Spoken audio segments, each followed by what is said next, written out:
नमस्कार. चला तर आज एका खास कथेबद्दल बोलूया. ही बौद्ध परंपरेतली एक खूपच रंजक गोष्ट आहे. गोष्ट एका साध्याशा घटनेची, पण तिची मुळं दोन वेगवेगळ्या जन्मांमध्ये पसरलेली आहेत. चला तर मग या अद्भुत प्रवासाला सुरुवात करूया. आता प्रश्न असा आहे की एक साधा आंबा तो दोन जन्मांची गोष्ट कशी काय सांगू शकतो? हेच तर रहस्य आहे जे आज आपण उलगडणार आहोत. चला पाहूया कसं एक फळ दोन वेगवेगळ्या काळातल्या घटनांना एकत्र बांधून ठेवतं. तर आपली ही गोष्ट सुरू होते थेट बुद्धांच्या काळात. एका अगदी साध्या विनंतीपासून सुरू झालेली ही घटना पुढे जाऊन किती मोठं आणि रंजक वळण घेते तेच आपल्याला पाहायचंय. तर झालं असं की राहुलची आई म्हणजे भगिनी बिंबादेवी आजारी होत्या. त्यांना पोटदुखीचा म्हणजे वायूचा खूप त्रास होत होता आणि त्यावर एकच उपाय होता साखरेसोबत आंब्याचा रस. पण अडचण अशी होती की त्या एक भिक्षुणी होत्या, भिक्षा मागून आपलं जीवन जगत होत्या, त्यामुळे त्या स्वतःसाठी काहीही मागू शकत नव्हत्या. आणि मग अशा वेळी मदतीला कोण पुढे येतं?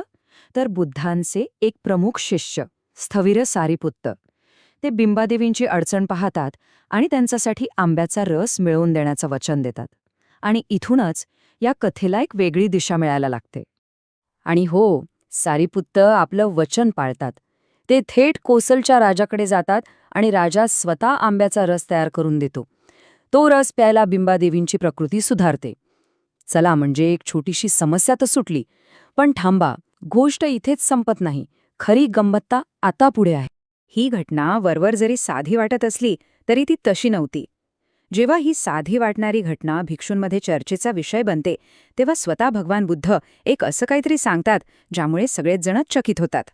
बुद्ध म्हणाले, भिक्षूंनो, सारीपुत्ताने बिंबादेवींना मदत करण्याची ही काही पहिली वेळ नाहीये. हेच अगदी असंच यापूर्वीही घडलं आहे एका वेगळ्या जन्मात. आणि या एका वाक्याने आपण थेट जातो एका दुसऱ्याच काळात, एका प्राचीन कथेकडे. आता आपण प्रवास करणार आहोत प्राचीन बनारसमध्ये. कल्पना करा, तिथे काही साधू संत एका बागेत शांतपणे तपश्चर्या करत आहेत.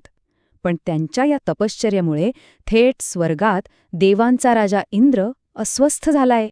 आता बघा, इंद्राला काही या साधूंचा राग आलेला नाहीये, पण प्रॉब्लेम असा आहे की त्यांच्या पुण्याईमुळे, त्यांच्या चांगल्या कर्मांमुळे इंद्राचं सिंहासन डळमळू लागलंय.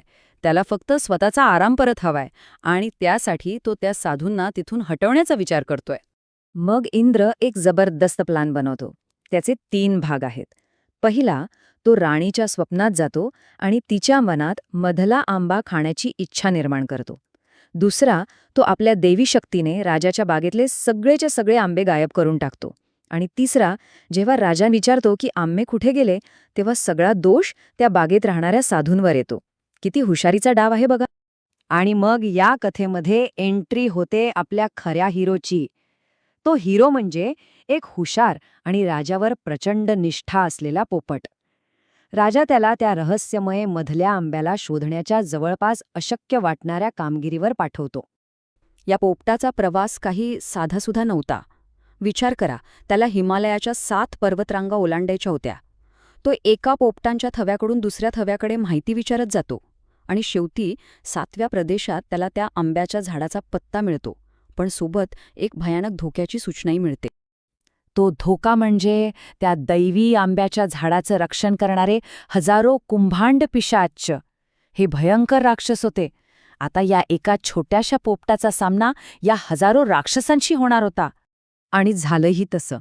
त्या पिशाच्यांनी त्याला पकडलं. एक म्हणाला, मी याला गिळून टाकेन. दुसरा म्हणाला, मी याला चिरडून टाकेन. तर तिसरा म्हणाला, मी याचे तुकडे करून भाजून खाईन. म्हणजे पोपटाचा जीव आता धोक्यात होता. वाचण्याची काहीच शक्यता नव्हती. पण हा पोपट सामान्य नव्हता. तो मृत्यूला अजिबात घाबरला नाही. उलट त्याने जे उत्तर दिलं ते ऐकून ते पिशाच्चेसुद्धा अवाक झाले.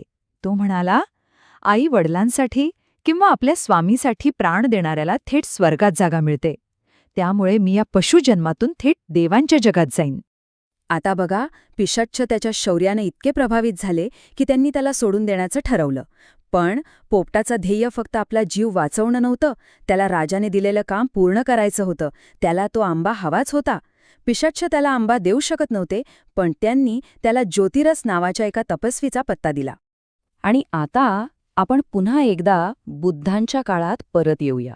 आता वेळ आली आहे त्या दोन्ही कथांना एकत्र जोडण्याची, ते रहस्य उलगडण्याची, जिथे दोन्ही कथांमधली पात्र एकमेकांना भेटतात. आणि मग बुद्धांनी जे सांगितलं ते खरंच अविश्वसनीय होतं. ज्या राणीला आंब्याची इच्छा झाली होती ती दुसरी तिसरी कोणी नसून याच जन्मातली भगिनी बिंबादेवी होती. तो वीर पोपट, तो होता स्थवीर आनंद. आणि ज्या तपस्वीने त्या पोपटाची मदत करून त्याला आंबा दिला होता तो होता स्थवीर सारीपुत्त. आणि ज्या तपस्वींना त्या बागेतून हकलून देण्यात आलं होतं ते स्वतः भगवान बुद्ध होते. म्हणजे बघा, एका जन्मात केलेलं दयाळूपणाचं कृत्य दुसऱ्या जन्मातही कसं फळाला आलं. ही कथा ऐकल्यावर एक प्रश्न मनात येतोच की आपल्या आयुष्यातल्या छोट्या छोट्या दयाळूपणाच्या कृती, आपण केलेली मदत, ही कदाचित कोणत्या तरी जुन्या कथेचा पुढचा भाग तर नसेल ना. ही कथा आपल्याला कर्माच्या आणि दयेच्या अतूट नात्याची एक सुंदर आठवण करून देते.